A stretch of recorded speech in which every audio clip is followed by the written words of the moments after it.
And it's a title that's on my name tag. But at State of the Nation, I got a great deal of grief from the Foreign Minister, who was speaking after me, that I still have chairman on my badge. But I'm not going to change the badge because, as Melinda said, I won't have it too much longer, sadly. But look, I'm delighted to see you all here tonight. For those in the room, I hope your discussions over dinner have been as interesting as the one that I've just enjoyed. You know, it's a CEDA crowd, so that's most likely. Now, at this stage of the evening, we welcome our live stream viewers from across the country joining us now online. Welcome to you all. We are here on the lands of the Gadigal people of the Eora Nation and pay our respects to elders past and present, and to Aboriginal and Torres Strait Islander people in our audience tonight, whether online or here in Sydney. As I said, tonight is my last major CEDA address. I'm standing down as chairman. After 8 years as CEDA director, my term draws to a close. All good things come to an end. So before I hand over to our keynote speaker, I want to take the opportunity to share a few observations from those 8 years about our economy and also about CEDA. When I joined the CEDA board in 2016, CEDA was best known for networking lunches that were very focused on public policy. The board I joined had a clear intention to transform the organisation into Australia's leading independent member-driven think tank. We saw an opportunity to increase significantly the economic heft and influence of the organisation. We aspired to make a more significant contribution to our nation's economic and social development. That year I became chair, 2019, there were some major issues on the policy agenda. We weren't overly concerned about the economy. It was growing steadily, you know, around 3% a year. Inflation was contained, 1.6%. We were concerned about the toll of the dreadful bushfires on the East Coast. We were concerned about the Banking Royal Commission and their final report into superannuation and financial services misconduct. There were huge headlines. And notably, it was definitely the time to fix your home loan because interest rates dipped below 1% for the first time in Australian history. And of course, back then in 2019, nobody had ever heard of COVID. So at CEDA, we dived into our transformation just as the global pandemic hit. Events were impacted immediately. In an environment of such extreme uncertainty, we faced a choice: to pause in our transformation efforts or to lean in. And it was gratifying, if at times a touch terrifying, well, there's a bit of an understatement, to lead a board and an executive team who decided to use the opportunity of a crisis to accelerate the ambitious change that we were driving. Of course, the pandemic eventually receded, but the world had changed, Australia with it. The proportion of Australians aged 65 and over has crept up from around 16% to 17.2%, with seismic consequences for our society and economy. The way we work has changed. Technologies like Zoom and ChatGPT have become part of our daily work. The way we drive has changed. Electric vehicle sales climbed from less than 7,000 in 2019 to over 98,000 last year. And interest rates, again at the top of the news cycle, but the story now is about interest rate peaks, not record lows. CEDA has tracked all these external changes during this period while continuing our internal transformation apace. The fast-changing external environment means organisations like CEDA are more critical than ever.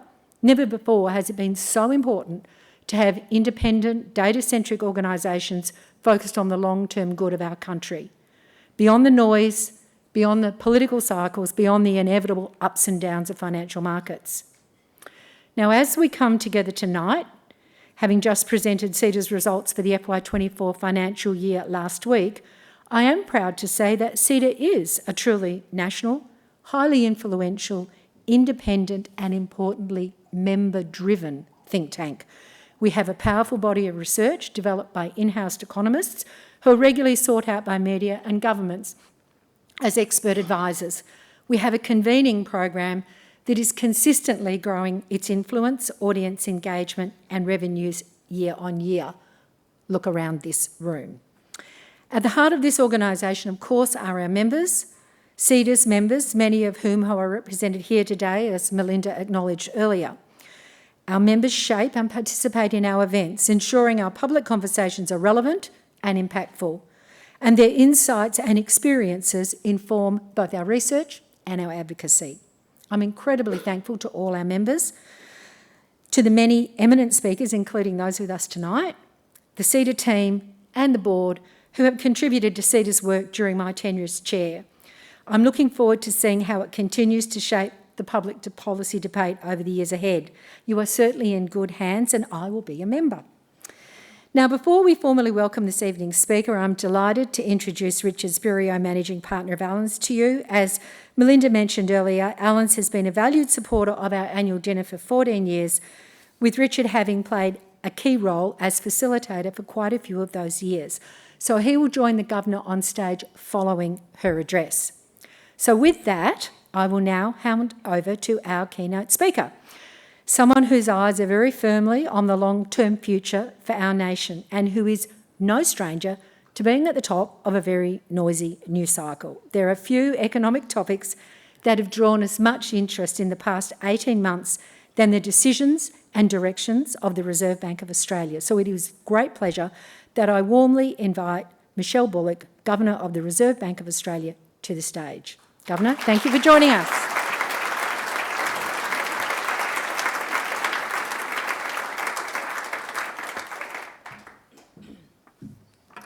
Well, thank you for that welcome very much, Diane, and I just need a slightly lower microphone than her. Thank you all for coming this evening. It's great to see a great crowd and actually many familiar faces, so I'm very happy to see you all. I too would like to start by acknowledging the Gadigal people of the Eora Nation as the traditional owners and custodians of the land in which we're meeting this evening, and I pay my respects to elders past and present, and I extend that respect to any First Nations people that are joining us today in the audience and online, so thank you. So thank you to CEDA for the opportunity to be here tonight. I think we, the bank and CEDA, we share an important mission together really. We're both interested in promoting stability and prosperity in Australia. We share objectives around economic research and analysis, as Diane set out. Groups like CEDA play a crucial role in uniting various sectors of the economy and the community to engage in discussions and debates about economic challenges facing Australian households and businesses. And that's what we need. We need more of discussion and challenge and debate. We live in an increasingly complex world. We've got cost of living pressures persisting, technological change accelerating, ongoing conflicts in several zones around the world, and an ever-changing geopolitical landscape. In the face of these numerous global and domestic uncertainties, both our organisations are confronted with significant challenges. Fundamentally, though, speaking for the RBA, our role and focus has not changed, and we're ready to meet the challenges head on. They're going to be tough. So tonight what I'm going to do is I'm going to present the RBA's analysis of economic conditions domestically and internationally. I'm actually often asked, why aren't we cutting rates in Australia yet? And so I'm going to reflect on our monetary policy strategy and how it compares with some of our global peers. I'm also going to provide a bit of an update on changes to our monetary policy processes, some of which you will have seen and some of which you won't. While monetary policy is central to the RBA's mandate, our responsibilities encompass a much broader range of activities that support the overall functioning of the Australian economy. So I'm going to conclude by highlighting some of the initiatives we're undertaking and the transformation underway at the RBA that'll ensure the RBA is well placed to meet the challenges of today and tomorrow. But first, to economic conditions here in Australia. So this may be a familiar graph to all of you, inflation.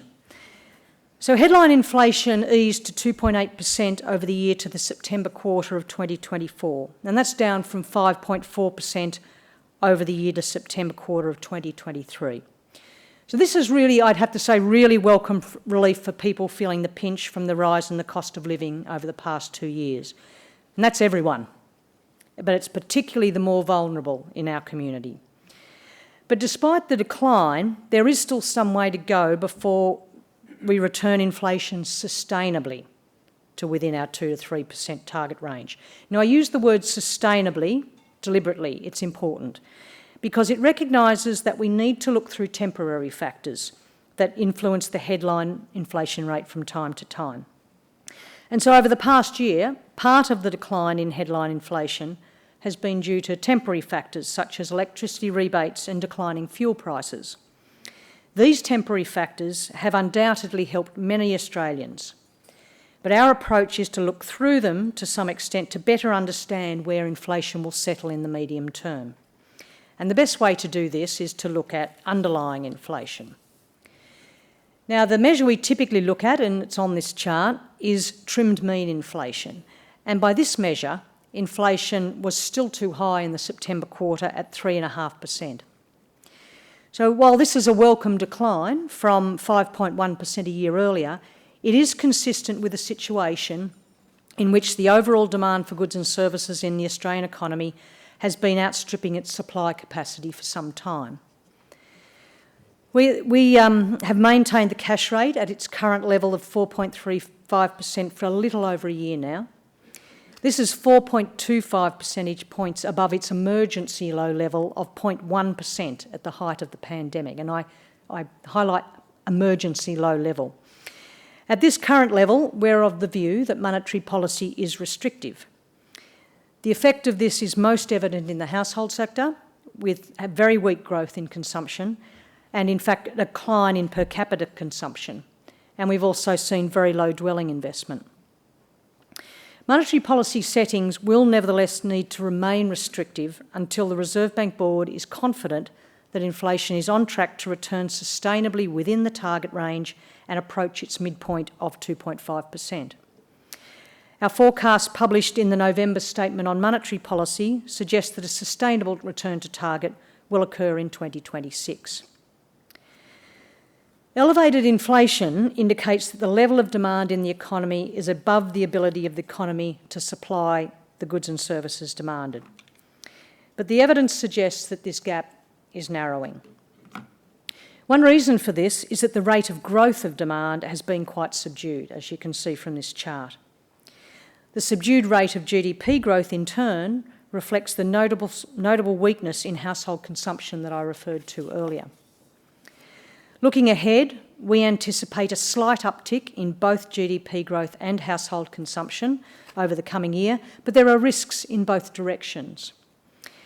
One important influence on the outlook for household spending is conditions in the labour market. At present, we judge that conditions in the labour market remain tighter than what would be consistent with low and stable inflation. This assessment's informed by a wide range of indicators. As a summary, you can look at the unemployment rate, and it's currently hovering at around about 4.1%. This is notably low by historical standards and compared with many other countries. In addition, the increase in the unemployment rate over the last 2 years has been significantly smaller than some other countries.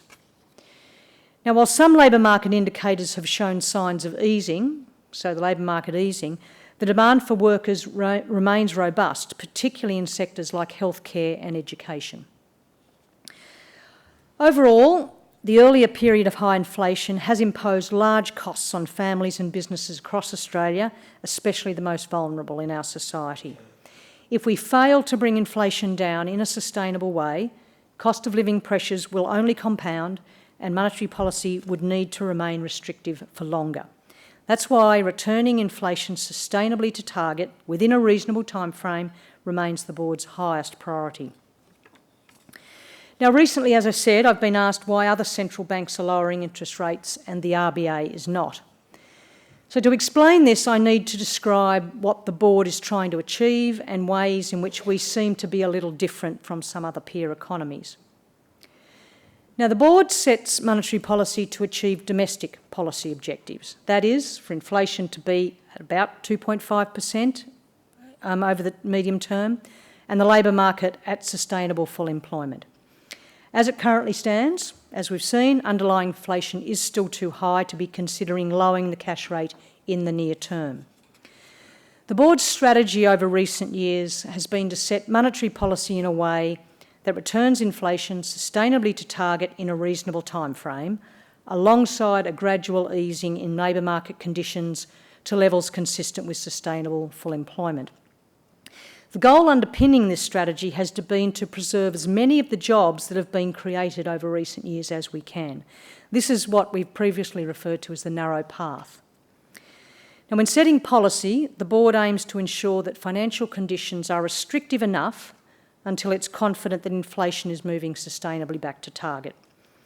This overarching approach is similar to that used at other central banks in advanced economies, where we all have these flexible inflation targeting frameworks.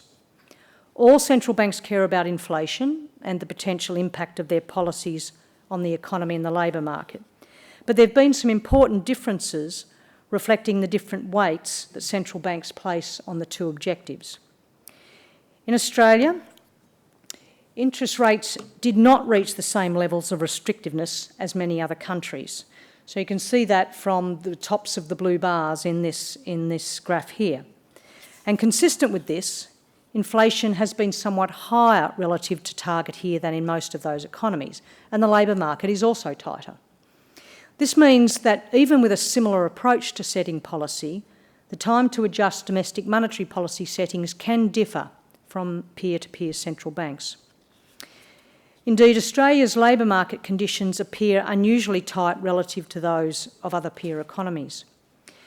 Conditions in labour markets in those economies have eased significantly, and unemployment has increased, such that labour markets are now assessed to be close to balance or have spare capacity. Given the tightness in Australia's labour market, along with our assessment that the level of demand still exceeds the supply in the broader economy, we expect it'll take a little longer for inflation to settle at target in Australia. Peer central banks have eased policy settings as they've become more confident that inflation is moving sustainably back towards their respective targets. But so far, most have all stated that they're only removing some restrictiveness. That is, central banks globally are still pushing against high inflation despite pulling back on the extent of restrictiveness somewhat. Their inflation rates now close to target and the easing they've seen in their labour market conditions, they're now turning their attention to downside risks in their economies and labour markets. Looking ahead for Australia, the RBA staff expect inflation to return sustainably to the 2.5% midpoint of the target range by late 2026, as restrictive financial conditions gradually bring the economy and the labour market into better balance. We still think we're on the narrow path. This staff forecast was conditioned on a forward path for the cash rate that's implied by market pricing at the time the November statement on monetary policy, which had the cash rate remaining at its current level over the near term. Now, I want to be really explicit here that this is not the board's forecast for interest rates. It's an assumption, a conditioning assumption we use, along with other information available at the time, and it is consistent with inflation returning sustainably to target within the board's time frame. That said, I want to just note that the central forecast for inflation has substantial bands of error around it. So as more information comes to hand, we will be reconsidering these forecasts and hence the appropriate stance of policy. Now, onto the process of monetary policy. The process that supports the board's monetary policy decisions is evolving. As many of you will recall, I think, the board previously met monthly for half a day on the first Tuesday of the month, except for January. This year, however, the board has met 7 times, and the 8th and final meeting for 2024 will be held the week after next in December. The length of the meetings has increased to a full day, spread over a Monday afternoon and the following Tuesday morning. And this change may seem quite small, but it's had an important impact on the monetary policy decision-making process. Specifically, by stepping down to 8 longer meetings, we've allowed for more deliberation and debate among board members. And more time between meetings has also meant usually there's more information for the board to reflect on and consider. The change to the board meetings has also allowed the RBA staff to adapt our processes to better support the board's decision-making. We've redesigned our staff-level meetings to focus more on the big questions and the risks to the outlook and monetary policy. We're actively encouraging a greater range of diverse perspectives and challenge to make sure that we're turning over every stone. And a summary of the different ways of viewing the economy is provided in the board papers at each meeting.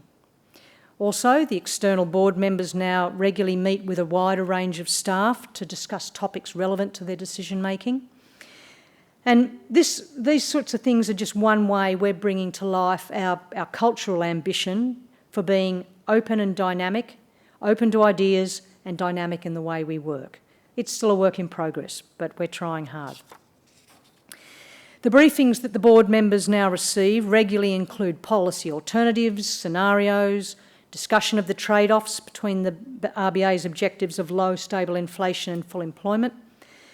And we've drawn inspiration from peer central banks to enhance our practices, and they'll continue to evolve. Our practices will continue to evolve as we learn what works well here and how we can do even better. The RBA has, I think, always produced high-quality analysis, and our staff are well respected for their expertise. But challenging questions lie ahead, and we're best placed to tackle them by continually reflecting on how we can do things differently and what we can learn from others. So in this spirit, we're broadening and deepening our capabilities, our models, our engagement with people, ideas and organisations outside the RBA. One example of this is our new monetary policy strategy team, which we're in the process of establishing, and that's going to be tasked with deepening our policy analysis by encouraging debate and collaboration within the bank and harnessing know-how within the bank and outside the RBA. You'll also have noticed changes in the way we communicate. I've held media conferences after each of the board's decisions this year, and these obviously are going to continue into next year. Our publications are evolving too, and I hope you might have noticed this. The Statement on Monetary Policy, which we publish 4 times a year, has been restyled to be more transparent about our forecasts and assumptions, and to give clearer explanations for our assessment of the economy and the risks around the baseline outlook. The Financial Stability Review too has undergone a change, with a greater focus on clearer messages to explain our analysis. And we're going to continue to develop these publications as we enhance our communication strategy. But our transformation goes beyond reshaping how we set monetary policy. In April last year, we launched a 4-year transformation program based on the RBA review findings. We've set out to become a more open and dynamic central bank, trusted for our analysis and service delivery. We're now in the 2nd year of this initiative, and we've made a lot of progress, significant progress, but there's a lot of work remains. We are an organisation with broad responsibilities. Even though people think of us as RBA sets interest rates, we have a lot of responsibilities. We regulate the payment system and we run the infrastructure used to settle interbank payments. We provide banking services to the Australian government, making payments that many Australians, and particularly vulnerable Australians, rely on for us. We issue the banknotes that, despite an overall decline in cash transactions, they remain an integral part of the Australian economy. And we monitor and contribute to financial stability in cooperation with other authorities. And we remain committed to communicating clearly with the public about what we do and why. Because of this breadth of responsibility, our transformation is complex. It involves enhancing leadership capabilities, creating a more open and dynamic culture, streamlining operations for greater efficiency and building resilience. These are goals that I think are shared by many organisations across Australia, and I'm sure resonate with many of you. An often overlooked aspect of our role is our involvement in running the critical infrastructure used to settle payments. We're at the core of this system, ensuring it functions in a way that it can be relied upon by the households and businesses that make up the economy. We're also the regulator of the payment system, with a mandate to promote competition, efficiency and safety of the payment system. In practice, nearly every electronic payment in Australia relies on the infrastructure operated by the RBA. Whether you're tapping a card for public transport or getting your salary or transferring money to your mate, Many of them are processed in real time and they pass through our systems. Last year, the RBA settled approximately 3 million payments daily, worth almost $260 billion. So Australia's GDP every 10 days through our systems. It's a lot of money. If you think of the payment system as a train network, with the economy as the train moving vast volumes of transactions, we lay and maintain the tracks that keep the money flowing through the economy, supporting a strong financial system and efficient payments. As the payments ecosystem evolves, new players like digital wallets, buy now, pay later services have emerged, and they enhance competition and consumer choice. However, these new entrants also potentially introduce risks that may fall outside our current regulatory scope. Now, there are proposed amendments to the Payment Systems Regulation Act that aim to bring these new payment providers inside the regulatory perimeter. But in the meantime, we're consulting actively on some issues that we do currently have oversight of, our regulation of card payment systems and the role of surcharging, which has had a lot of media attention lately.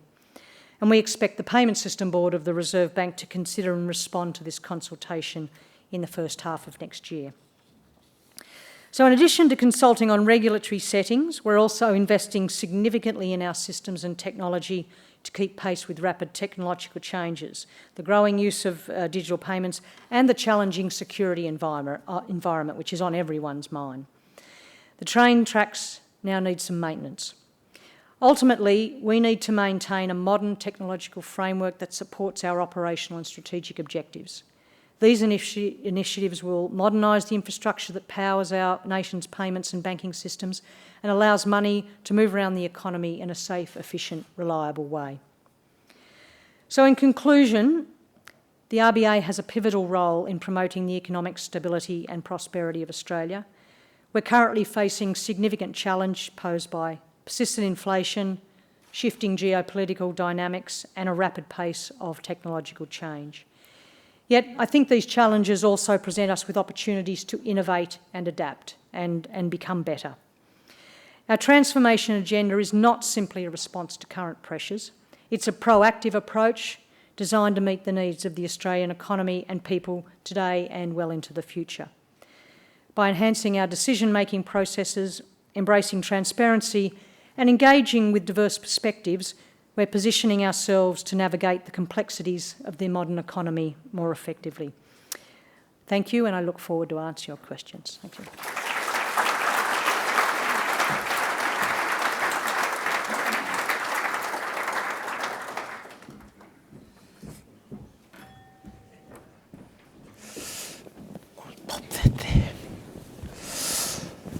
Good evening. Thank you very much, Governor, for that.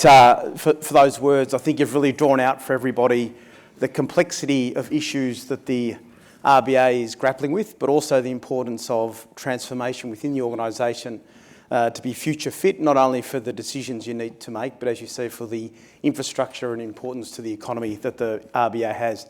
So I'm looking forward to moderating the Q&A session. If you do have any questions or would like to vote on any questions, you can use the app, which I think the details for, there they are, they're on the screen at the moment.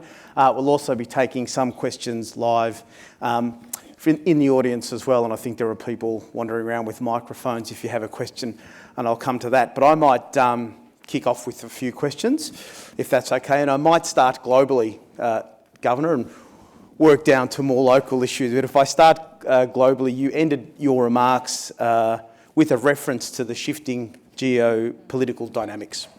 So why don't we start there, and some of the questions have coming through are about this as well. Let's talk about the US, the policies in the US, potentially are they inflationary for Australia? What do the threatened tariff wars mean for us, particularly in light of the last 48 hours where there's been discussion of tariffs on Mexico, China and Canada? Yes, this is, apart from when are interest rates coming down, this is the second most question I think I get asked. So I think I'd first say that, look, at this stage it's hard to tell, because it's actually hard to tell what the new administration actually will do as opposed to what they say they're going to do. There is a lot of discussion about tariffs, and in particular the most recent salvos in terms of Mexico and Canada.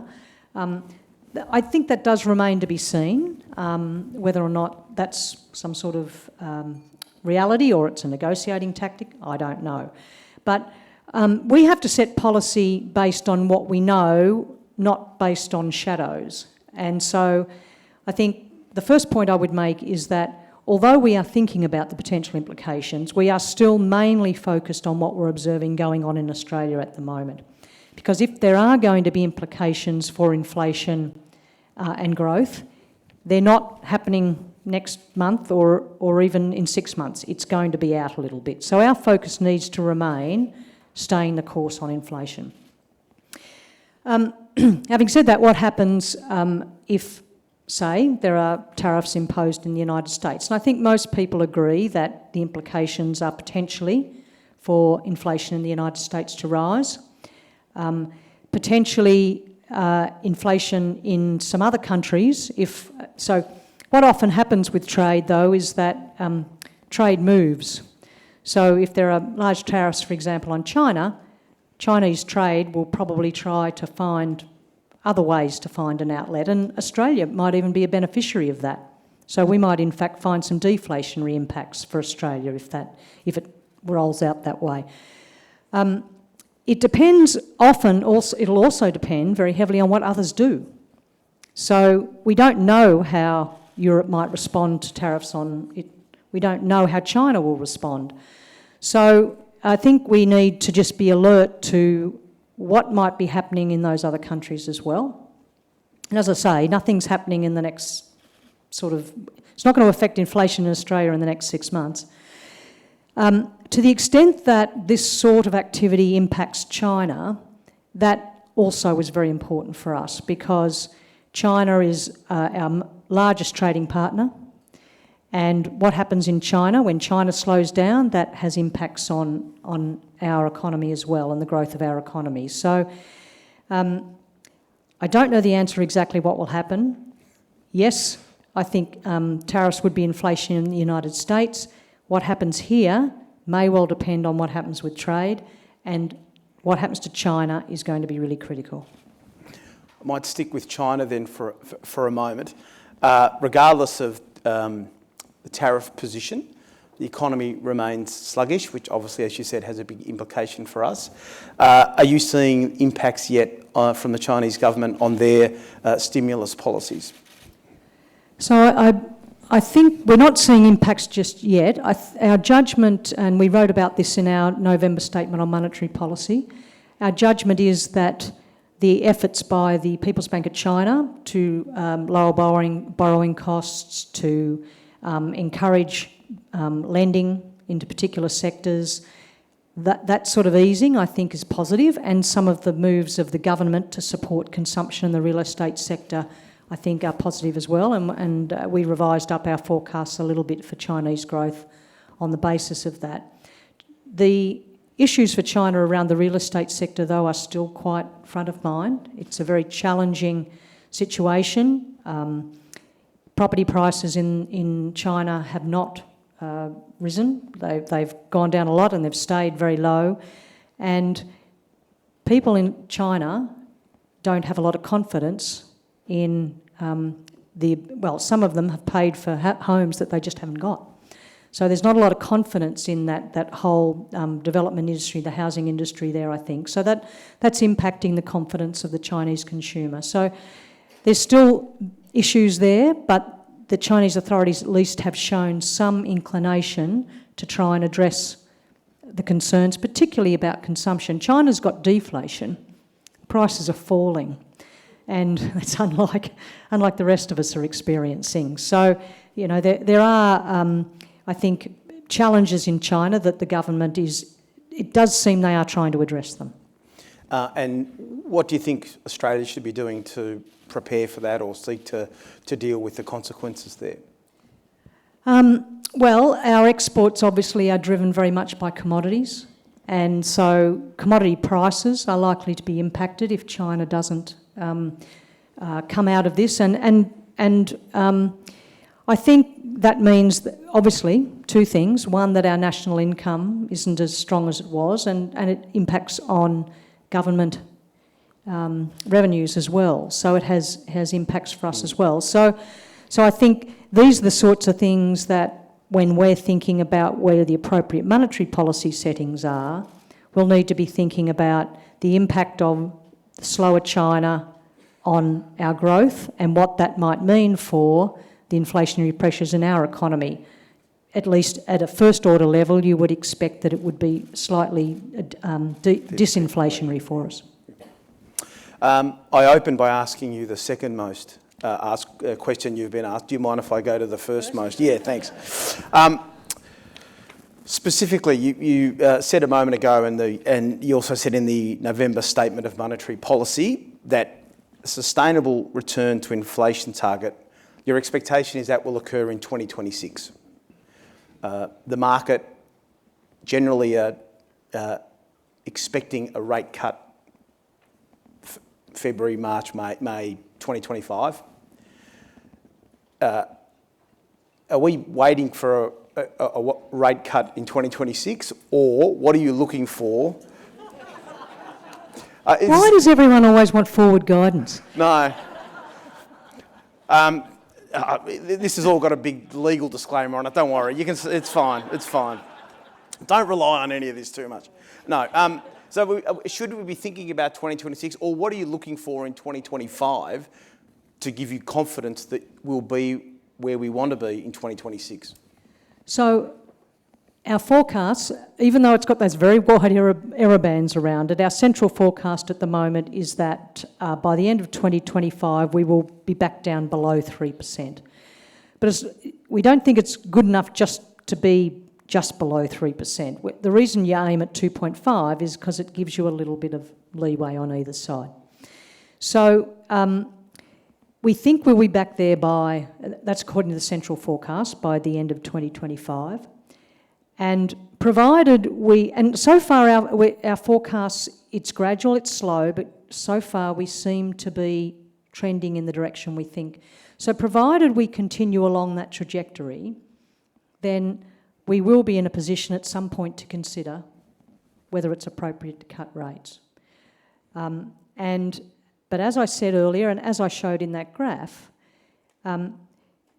overseas countries had much more restrictive, we judge much more restrictive policy than we did. We judge we've got restrictive policy, but it wasn't as restrictive as some. And if you look at some of the countries that are lowering interest rates quite a bit, Canada and New Zealand in particular, who we often compare ourselves with, both of those countries now have unemployment rates. I think Canada's unemployment rate's got a 6 in front of it.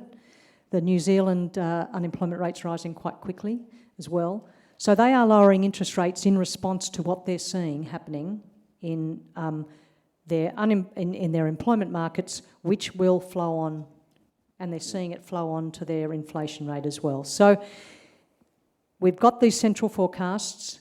There are error bands around them, and as I said earlier, it could be that inflation falls more quickly. If consumption in particular doesn't pick up, like we're forecasting it will, it could fall more quickly. And if it does, then the board will be taking that into account and responding. I don't want to put words in your mouth, but I'm trying to keep the audience happy. But there may be a scenario where you're considering a rate cut in 25 in expectation that the inflation will be where you want it to be in 26. So let me be clear. If you look at overseas countries, they are cutting interest rates even though they haven't reached their target yet because they're expecting to do so. And I think I've said this before when people have asked me, do you need to be back at the target before you cut interest rates? No, we don't. But we need to be pretty convinced that we need to have a fair degree of confidence that that is where we are heading. So you don't have to be there, but you have to have a pretty good degree of confidence that you are heading there. Thanks. You talked about, also in your remarks, you mentioned the narrow path. And I think you said that you still think we are on track for the narrow path. What flags will you be looking at in the coming months that might alert you to the fact that we're moving off the narrow path? So I think there's a few things. The first is obviously we're going to be looking at inflation. We're going to be looking at the labour market. Those things, though, are backward looking in the sense that they're behind us. So we're also looking at a lot of forward-looking surveys. So we look at some of the commercial surveys like the NAB survey, Westpac, these sorts of things.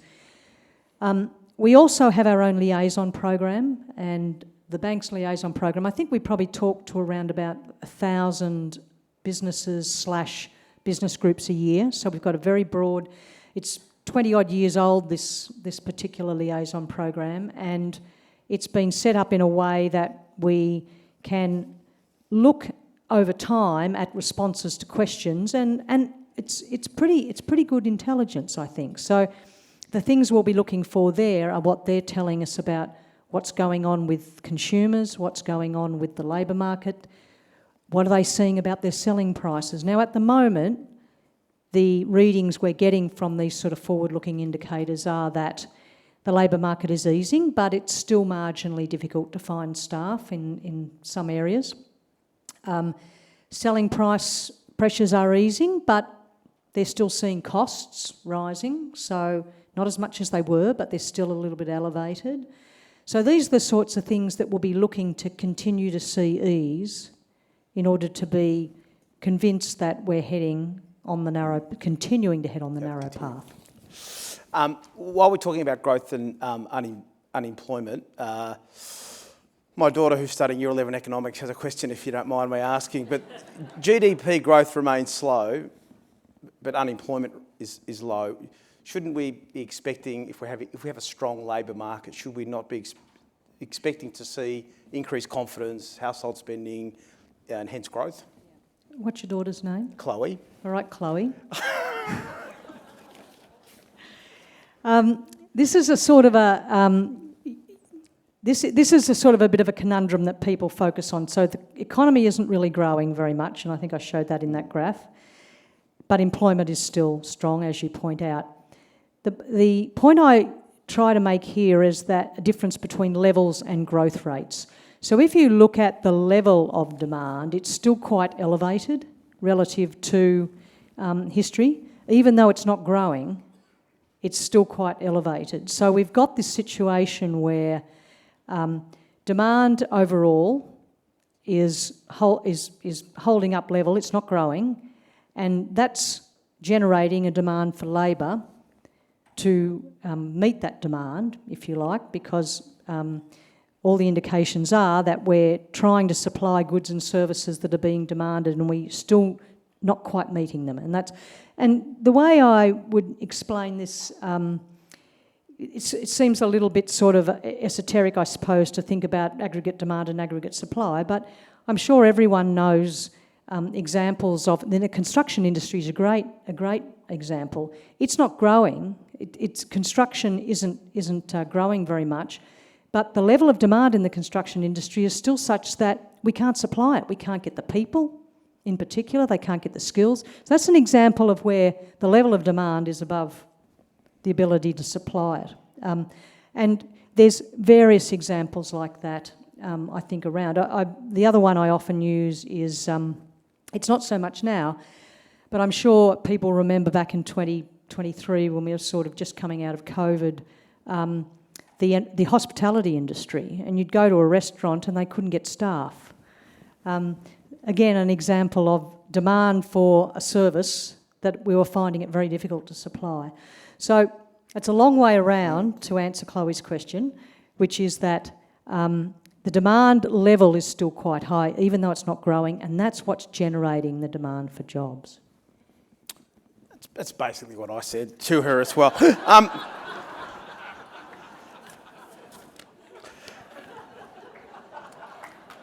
Thank you. There's a lot of focus on demand side inflation. I wonder if we could talk a little bit about the supply side factors as well. So this is actually, the supply side is very important because when inflation took off in 2021, all around the world, there was a confluence of things that happened. The first was that because of COVID, we had supply chain issues and the ability to get goods. People were demanding lots of goods, and the supply chains weren't able to supply them because of problems with getting staff. People were sick. There were situations where we had containers in one part of the world and they were needed over that part of the world. You know, it was all over the place. And at the same time, governments were spending fiscally, putting money in people's pockets. People couldn't go out, so what did they do? They decided they wanted to spend on goods. So big demand for goods, difficult supplying them, the price of goods goes up. I tried to buy an office chair at one point during that period. I couldn't get one for love nor money, and then I had to pay through the nose for it. So there was that to begin with. And then what happened was the Russian invasion of Ukraine. And that was a massive supply shock, and it was particularly in Europe, who depended heavily on Russian gas. And that had a big supply impact because it impacted energy prices, electricity prices. So that's an input to practically everything. So all of a sudden you had these two massive, you had supply chain issues, you had a massive energy shock, and you had demand rising. And the confluence of those things resulted in massive inflation. Now, at the time, there was a bit of a debate about it's transitory, don't worry, it'll go away by itself. And then the realisation came, and it was us, but I think it was also the rest of the world as well, everyone, well, actually, no, demand's part of the story here as well. And interest rates were at emergency low levels. So we actually had to, what we had to do is we had to remove the stimulus before we could even start to put restrictiveness in place. So that's where the supply side thing comes in. And I think broadly we think that the supply side inflationary impulses have largely gone away now, and what we're dealing with is demand. Having said that, I would like to highlight a point that we often talk about internally and other central banks, and that is that I think in the world we're facing into, we're probably going to see more supply shocks because we've got these geopolitical things going on, we've got potential sanctions, we've got Middle East problems. All these things suggest that supply shocks, we've got the energy transition things happening.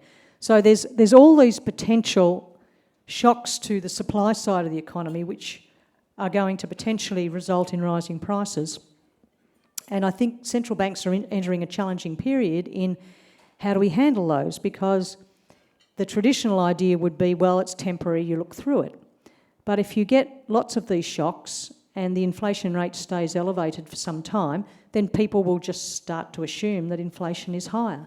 And once inflationary expectations adjust, then it's very difficult to get inflation back down. So I think we've got some challenging times ahead.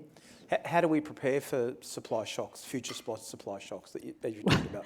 Well, it's challenging because you don't, by definition, you sometimes don't know where they're coming from, and they come as a bit of surprise. So I think we've just got to be alert to, and it's very difficult. The other point I would make here is that it's often difficult, as we saw in 2021-22, it's often difficult to determine at the time whether it's a supply shock or a demand shock. So I think we've got to be a lot more agile in thinking about what the source of the inflation issue is. I think we're going to need to think about what the government might need to think about, how it's responding to some of these things as well, whether monetary policy is the right way to respond to some of this stuff. But all I can say is I think we're going to have to be agile, and we're going to have to be very alert to the fact that that it might be supply side driving things.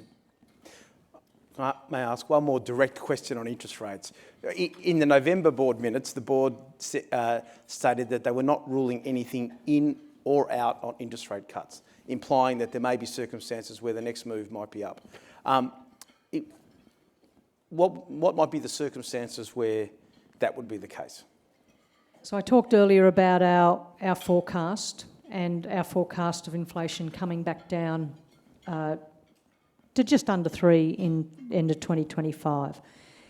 If if the data that we're seeing and the information we're getting from our liaison and so on suggests that inflation is picking up again, so it's not going to follow that trajectory, it's going the other direction, then that would be a very big red flag for us. So again, I think the focus has to be for us on inflation. There might be some indications of that coming out of the labour market. So if it looks like the labour market is increasing in tightness again, then that might be another thing to watch. But provided we've got inflation continuing along this trajectory, we think that we can stay where we are for the time being, and this will deliver us the narrow path. That was my last question on interest rates. There is one on in the app, though. I'm sorry, but we had a question here on the app, which is the October board minutes said you want more than one good quarterly inflation figure before rate cuts. Have we had a good one yet? What I'd say is that so far what we've had is in line with what our forecasts are. So I think that's positive. We're continuing to see the trajectory we are forecasting. So I don't want to give the impression that we are focusing on one single data point or two single data points. It's broader than that. We are considering, yes, the inflation numbers do tell us a lot about what's going on in the economy, but we'll be looking at other things as well, and as I said, we'll also be looking at the forward indicators. Slight change of tack, but another question from the app. Governor, are we in a recession disguised by immigration and public sector job growth funded by deficits? Because it feels like that in the private sector. Yeah, so I wouldn't say we're in a recession, and the reason I wouldn't say we're in a recession is because the labour market is strong. Now, it's true that the market sector in employment isn't growing and the non-market sector is. And some people make quite a lot of that, and I think it is reflective of what's going on in consumption of discretionary goods and services by people. That's why the market sector isn't doing as well. Having said that, growth in employment in the non-market sector is actually good. It's teachers, it's nurses, it's aged care workers. These are all people that we need. So I don't buy into the idea that growth in non-market sector employment is not a good thing. It is a good thing. We need these people. And what it's just demonstrating, I think, is that and some of these things, obviously, there's going to be a bit of a shift in demand for some of these things as well. So I don't think we're in recession. I think people are employed. When you see surveys and you see the unemployment statistics, the underemployment numbers now have levelled out a bit. People are able to get jobs, which means they're able to meet, not everyone, but on average, most people are able to get jobs and they're able to meet their commitments. And so, for that reason, I wouldn't say we're in a recession. No. With the follow-on question on the app, therefore, you don't think we're in a per capita recession? See, I know I don't really like that term per capita recession. So, the concept of this, you're in a recession if you have 2 quarters of negative growth. It came out of I think a NBER article in the United States which correlated number of what they called recessions with the number of quarters of negative growth. And so people have now abstracted that to say, well, if I get 2 quarters of negative GDP per capita growth, then that's a per capita recession. I think defining it in that way actually abstracts from what's important here. And usually in recessions, you're experiencing high unemployment rates, people are losing their jobs. It's really, really bad.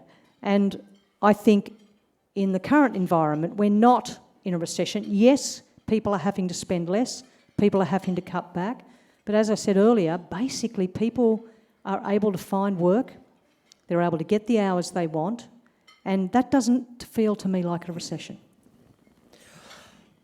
I know your views on this next topic, but I just work here. So, can you please share your thoughts on the need for greater productivity in Australia Where do you think the improvements may come from? I said this earlier. People seem to think that the Reserve Bank Governor is the expert on everything. Look, I'm not an expert on productivity, and obviously we have a Productivity Commission headed up by Danielle Wood, who is an exceptional economist, and the Productivity Commission has lots of great ideas on this. My only comments on this really would be that, yes, we've had a poor productivity performance. Productivity growth has been declining, not only in Australia but around the developed world for decades. Coming out of COVID, the only exception to poor productivity has been the United States. They've had very strong productivity growth. Everyone else has, advanced economies have typically had very poor productivity growth. It's all been mucked around by COVID, and it's very difficult to read too much into the quarterly numbers. Having said that, if we want to grow our living standards, we need productivity growth in the economy. I think that there is some hope in technology. It's not going to happen tomorrow, but I think technology does provide hope for improvement in productivity.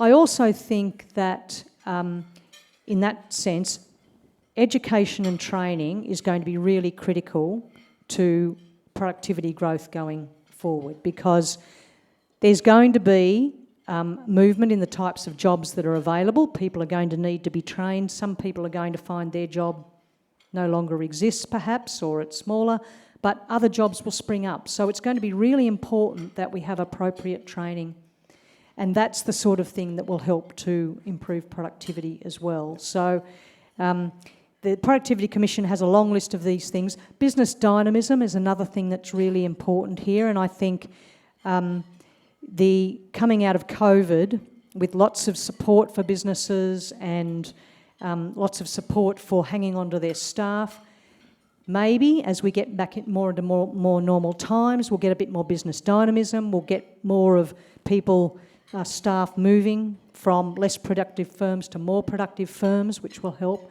So, but again, this is going to happen overnight, and I think we think that over the next few years, we are still forecasting that we will get back to a positive productivity growth. So maybe I'm the glass half full. Turning to the RBA itself, one of our questions via the app is that the Senate is likely to vote tonight on the RBA board reforms. What do you think those changes will mean for the board and how you set policy?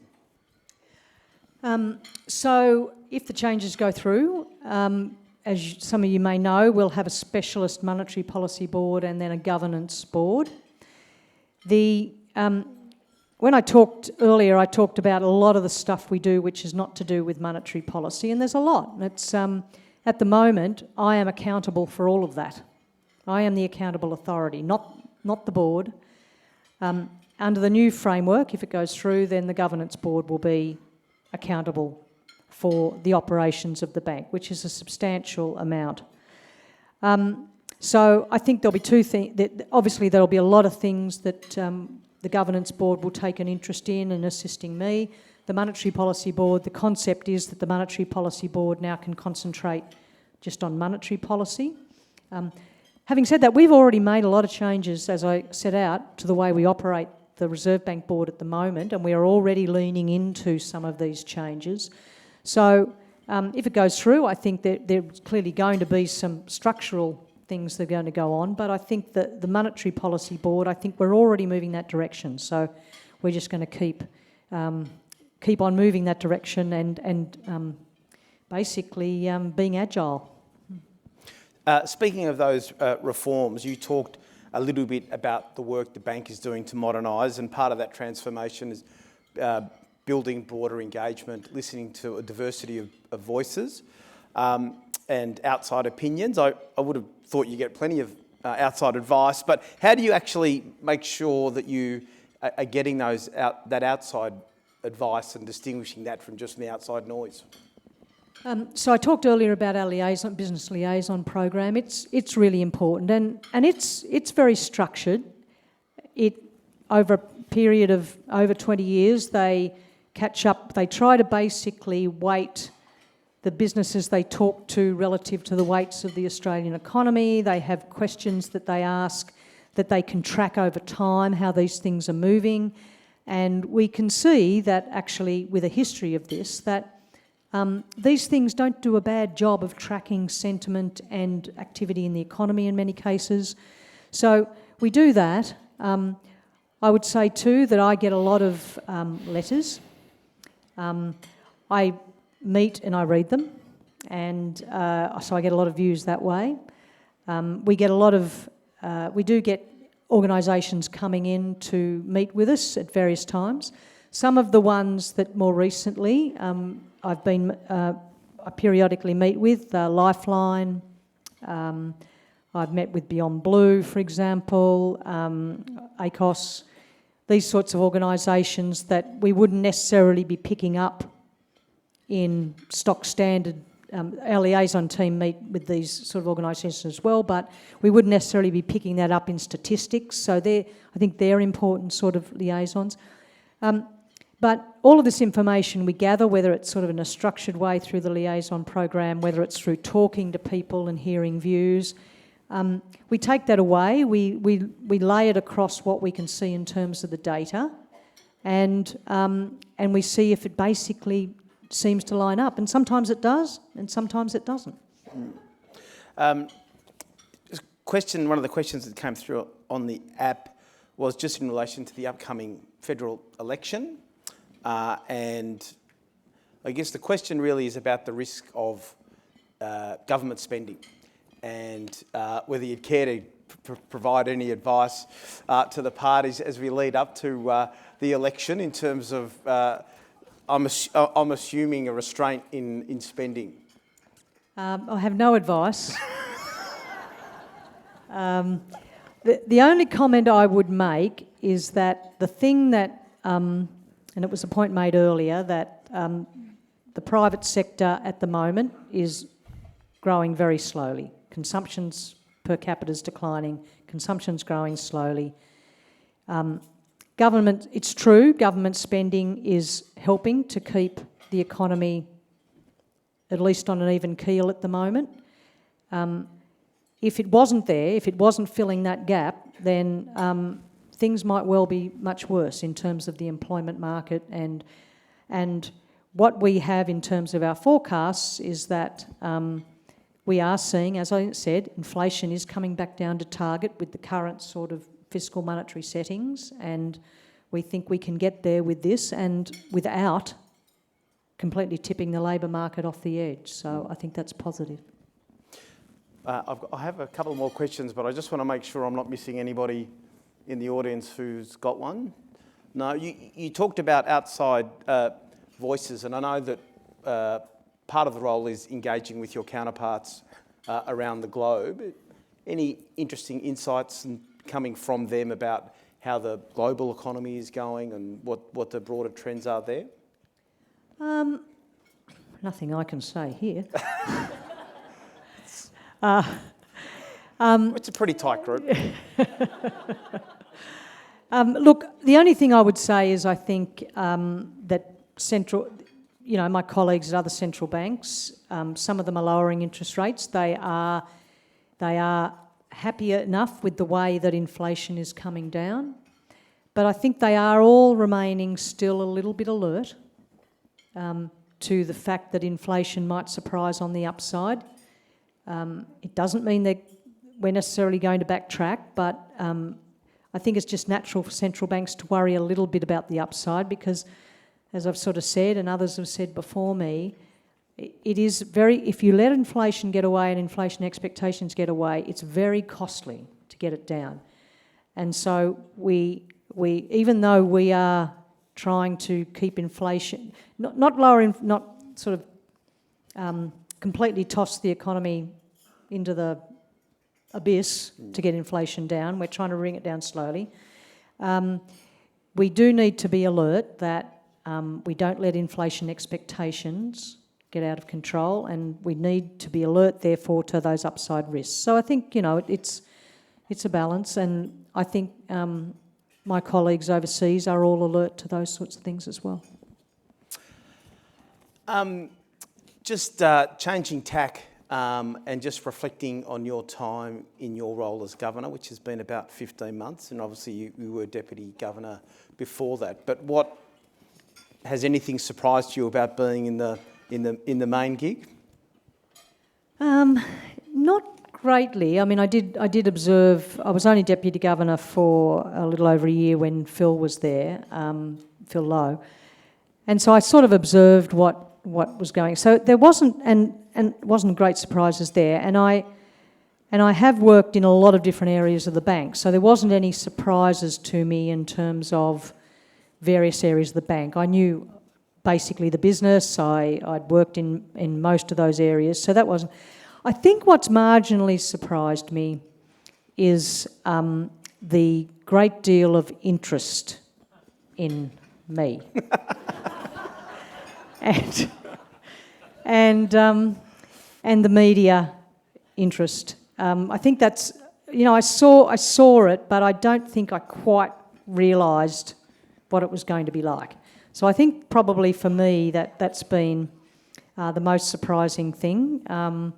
That and the fact that everyone expects me to have an opinion on everything, and sometimes I don't. So yeah, that's probably the thing for me. But having said that, I mean, it's a great honour to have been appointed to this position, and I am surrounded by smart, dedicated, professional people who really do have the public interest at heart.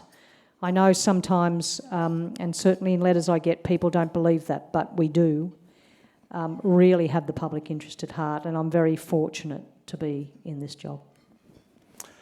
I might just close then just by, I think you mentioned maybe you were glass half full already, but just as you look forward, multiple challenges, local, global, lots of uncertainties, but are you in fact glass half full? Yeah, I am a glass half full person, and my deputy reckon he's the glass half empty person. So maybe we're together. We're about right. I am the glass half full person, and I do believe that there are better times ahead for us. We've just got to get inflation down, because there's a lot of publicity about interest rates and people saying, interest rates are hurting. But the thing that is really hurting, and I know I've said this a lot, but I just really think it bears repeating, it's inflation that is hurting people. That is hurting absolutely everyone.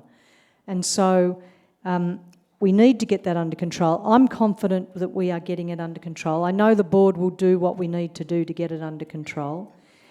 There's a lot of people in Australia who have never experienced inflation before this most recent episode, because we hadn't had any in 30 years, really. It had been round about 2, a bit less. So it's no surprise, really, that people are hurting and they're really shocked by all of this.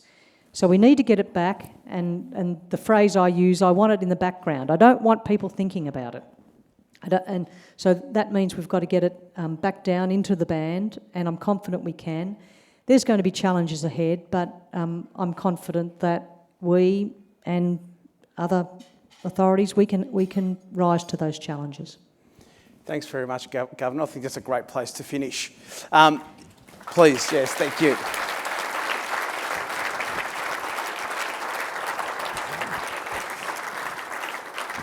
Thank you so much for answering all those questions so openly and enlightening us all on what's on your mind and how you're grappling with some really big issues. Thank you for all the questions, and thank you to CEDA, to Melinda, Diane and the whole CEDA team for the work that you all do in helping us facilitate and drive public discussion on really key economic, political and social issues, something that we all benefit from.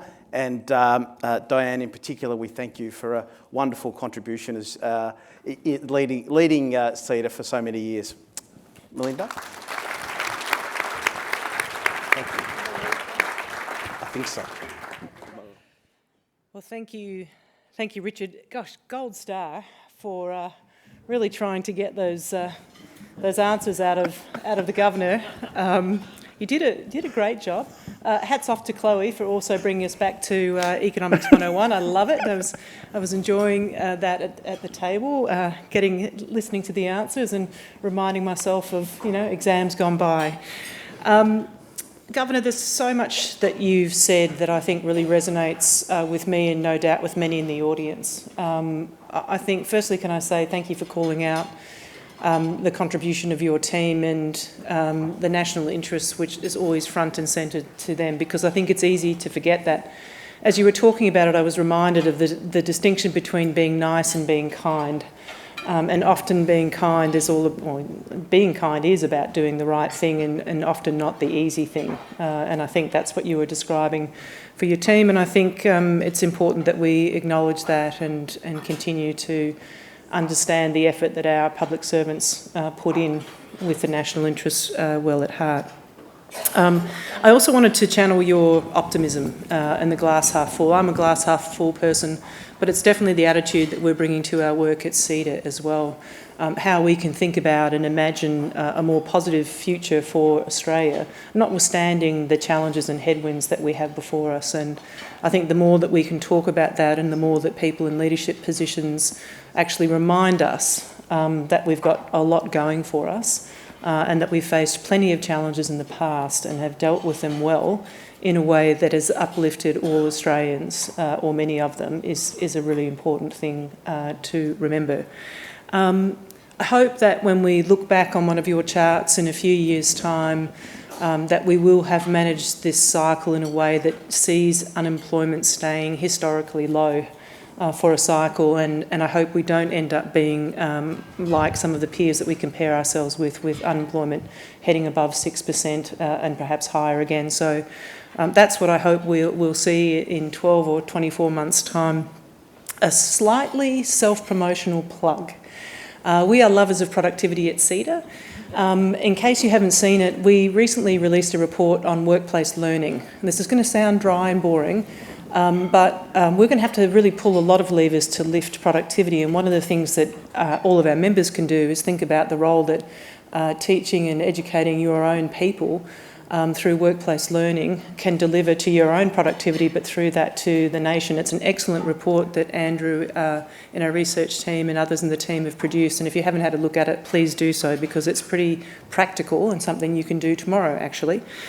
Thank you all for being here. Thank you to those of you who are on the live stream. And Richard, thank you so much, and to Alan's for your sponsorship for tonight and all that you bring to CEDA. We have mentioned that this is Diane's last major event. I am going to invite her to the stage if she wouldn't mind. And there's just a few things to sort of attend to. Firstly, I said earlier that the team and I have greatly appreciated your insights, energy and conviction, and the conviction that you have for the important role that an organisation like CEDA plays in this nation's policy landscape and future. We both know that this is not farewell. You've mentioned that you're going to remain a member, but it is an important moment to acknowledge and thank you for your work and contribution. Could you join me in doing that?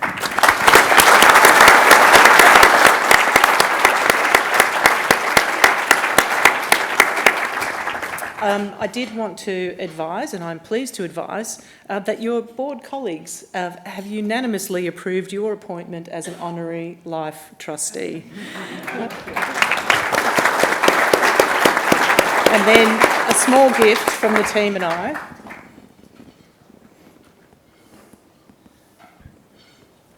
On behalf of us, just a small token of some of the things that you've got up to with Prime Ministers, treasurers and occasionally a hobby horse. Thank you, Diane. Well, the hobby horse is certainly the pinkest one. I guess I get the microphone, so I get to say the last word. Somewhere in this audience is Nicole. I'm not sure if you're in the room or online, but you very kindly bracketed me as a female economist with the Governor and with Melinda, CEDA's CEO. These two women, clear communicators, are indeed female economists. I am a slightly gifted but very willing amateur. And to Melinda's point, my time at CEDA has been workplace learning. And I have learnt a great deal from all of the members, from everyone in the CEDA team, and from the joy of being able to listen to people like you, Governor. So it has been my privilege to serve CEDA, and I look very much forward to my association going forward. Thank you all.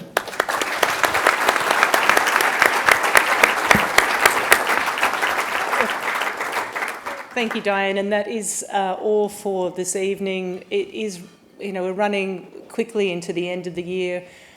We do still have plenty going on at CEDA. As always, please check out the website if you're interested in what's coming in the next couple of weeks. But really the final thing for me to do is again to thank the Governor and Richard, and to wish you all well as we approach the holiday season, and hopefully we'll see you in the next weeks or in the new year. Thank you so much.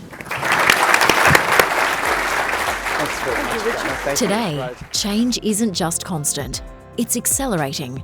From navigating ESG and driving the energy transition, to harnessing investment and private capital and thriving in a digital economy. To succeed in today's market, you need a trusted partner with experience you can count on. As they look to what's next, clients turn to Allens to help capture opportunities and navigate their most important challenges. Whatever lies ahead, we're with you in the moments that shape your future.